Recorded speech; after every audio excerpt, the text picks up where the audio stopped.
দেশে চলছে এনডিএ সরকারের ১১ সাল পূর্তির অমৃতকাল। সরকারের প্রধান সেনাপতি হিসেবে প্রধানমন্ত্রী নরেন্দ্র মোদীর অমৃতকালের সাফল্য গাঁথা প্রচার ও প্রসার চলছে গোটা দেশ জুড়ে। যদিও সেই সাফল্যের পাতে নুন ছিটাতে কালক্ষেপ করেনি কংগ্রেস সহ দেশের অন্যান্য বিরোধী দলগুলি।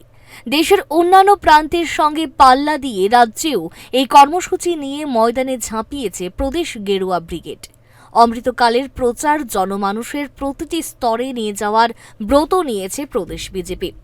এরই অঙ্গ হিসেবে রাজধানীর রবীন্দ্র ভবনে আয়োজিত হল প্রবুদ্ধ জনমত বিনিময়ের আসর। গেরুয়া ব্রিগেডের সদর শহর জেলা কমিটি ছিল এই আয়োজনের উদ্যোক্তা।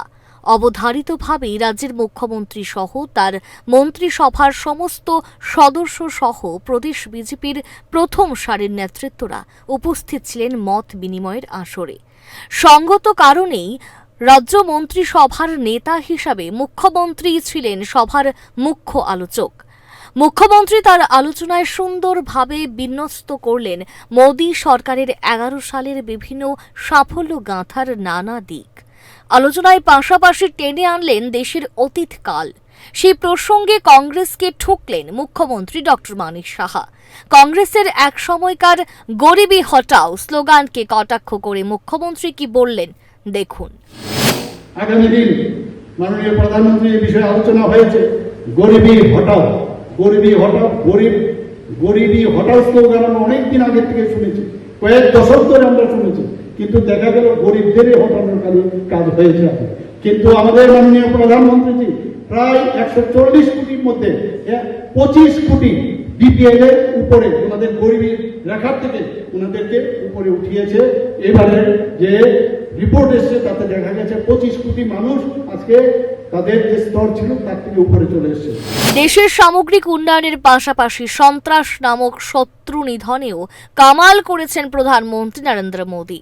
সন্ত্রাসের দাঁড়ি রেখা টেনে নিতে পেরেছেন পিএম মোদী। প্রসঙ্গতই মুখ্যমন্ত্রীর আলোচনায় উঠে আসে মাও নিধন পর্ব। মাও নিধন পর্বেও বেশ সাফল্য এসেছে বলে দাবি করলেন মুখ্যমন্ত্রী। ভালো লাগছে যে আজকে যে মাননীয় প্রধানমন্ত্রীর কারণে যে ভায়োলেন্স যেটা হতো সে আস্তে আস্তে করে সে ভায়োলেন্স 53% এই মাওবাদীদের জন্য সেটা কমে গেছে। শুধু তাই নয়, আমাদের যারা সিএফএফ এর পার্সোনাল আছে, আমাদের যারা বিএসএফ এর পার্সোনাল আছে, পুলিশরা আছেন, লোকাল পুলিশ, তাদেরও যেভাবে তাদেরকে মারা হতো সেই জায়গার মধ্যে ক্যাজুয়ালিটি প্রায় 72% কমে গেছে। বন্ধুগণ, মোদী সরকারের সুশাসনের অমৃতকালে দেশ দেখেছে রূপান্তরবাদ। অসাধারণ রূপান্তর আজ চোখের সামনে।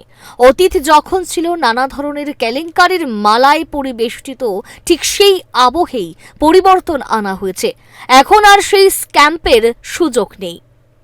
বলিষ্ঠ গলায় বললেন মুখ্যমন্ত্রী ডক্টর মানিক সাহা। মোদীজির নেতৃত্বে বিজেপি সরকার যখন গঠন হওয়ার পর থেকে ঘোটালা, কেলেঙ্কারি, স্ক্যাম এইগুলো কিন্তু আমরা দেখতে পাচ্ছি না।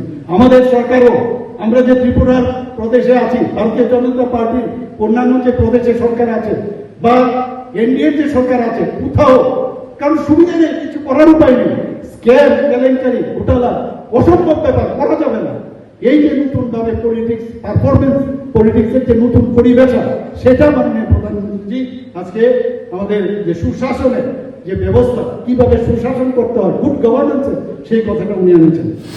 এদিনের গুরুগম্ভীর আলোচনায় মুখ্যমন্ত্রী যেমন তথ্য সমৃদ্ধ বক্তব্য পেশ করেছিলেন, এরই ফাঁকে অত্যন্ত সুকৌশলে এই সভা মঞ্চ থেকেই একটা স্পষ্ট ইঙ্গিত দিয়ে যেতে দেখা গেল মুখ্যমন্ত্রীকে। ঘটনার কথা মুখে আনেননি বটে, কিন্তু সাম্প্রতিক সময়ে রাজ্য রাজনীতির আবহে কদর্য ভাষা আক্রমণ সহ ভিন্ন উদ্দেশ্যে ধর্মভিত্তিক আবহকে ব্যবহার করার অপপ্রয়াস সম্পর্কেও সাবধান বাণী শুনিয়ে দিয়েছেন মুখ্যমন্ত্রী। দেখুন কিভাবে ইঙ্গিত করলেন মুখ্যমন্ত্রী। যখন আমরা পড়ি তখন কিন্তু আমরা বুঝি যে উই আর নট সেপারেটেড। রক্তদানের সময় আমি প্রায় এক কথা বলি, যখন ব্লাড ডোনেশন হয়, ব্লাড ডোনেশনের সময় কোনো ধর্ম থাকে না। কোন মহিলা দিচ্ছে 18 বছর থেকে 65 বছর পর্যন্ত রক্ত দিতে পারে, তখন মনে হয় কোন ধর্মের দিয়েছে, কোন বয়সের দিয়েছে, মেল দিয়েছে না ফিমেল দিয়েছে, সেখানে কিন্তু আমরা দেখতে পারি না। আমরা যে সবাই এক, সেটা কিন্তু মাঝে মাঝে আমরা ভুলে যাই। একজন আরেকজনের পিছনে আমরা বিভিন্নভাবে আমরা বিভিন্ন কথা বলি, কিন্তু মানুষের জন্য সেটা মাননীয় প্রধানমন্ত্রীজি এই হর ঘর তিরঙ্গার মাধ্যমে বুঝিয়েছে। এদিনের আয়োজনে মোদী সরকারের অমৃতকালের বেশ কিছু খণ্ডচিত্র সমবেতদের সামনে স্লাইড শো এর মাধ্যমে তুলে ধরা হয়েছে। মুখ্যমন্ত্রীর আলোচনায় বারবার উঠে এসেছিল বিকাশের প্রশ্নে সকলের সাথে সকলকে নিয়েই একসাথে এগিয়ে চলার আহ্বান। যদিও আলোচনার মূল সুর বাঁধা ছিল একটিমাত্র নির্দিষ্ট আঙ্গিকে, কিন্তু মুখ্যমন্ত্রী সেই আঙ্গিকে দাঁড়িয়েই অত্যন্ত সচতুরভাবে ইঙ্গিতে দিয়ে গেলেন বেশ কিছু রাজনৈতিক বার্তা। সর্বভারতীয় ক্ষেত্রের প্রসঙ্গ আলোচনার মঞ্চেই রাজ্য সরকারের কাজ ও কর্মের বেশ কিছু মার্গদর্শনও করালেন মুখ্যমন্ত্রী। সভায় অন্যান্যদের মধ্যে উপস্থিত ছিলেন প্রদেশ বিজেপি সভাপতি Rajib Bhattacharya. Bureau report, Times 24 network. জুড়ে থাকে বাঁধন আপনার চেয়েও আপন,